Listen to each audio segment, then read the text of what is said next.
Good Monday. This is Jay Brew, co-chairman of Seafried and Brew. Well, we haven't talked about this for a little while, but how is net overhead doing in the community banking industry? Once again, net overhead is the difference between non-interest income and non-interest expense. It's the area that when I do strategic planning, I tell the board that they should focus on the net overhead and strategically allow management with their action plans to deal with non-interest income and non-interest expense. But has something changed in the industry? When we look at the trend in net overhead, we could blame it as we move through the Great Recession on dealing with loan issues, meaning all of those fees of taking care of those loans essentially brought net overheads up to very high levels historically.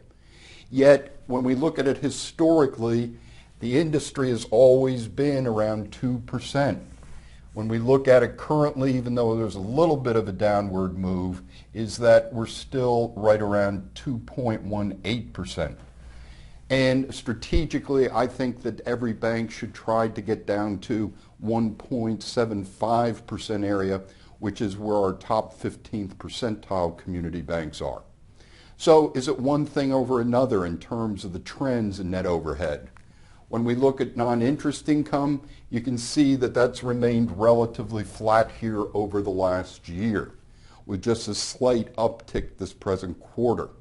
When we look at non-interest expense, that has moved down slightly from the end of the year, but when we look at overall trend, it's still a flat trend in here.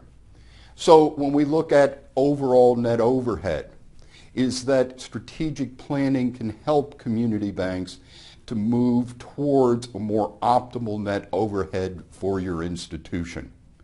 This is Jay Brew, co-chairman of Seafried and Brew. Have a great week.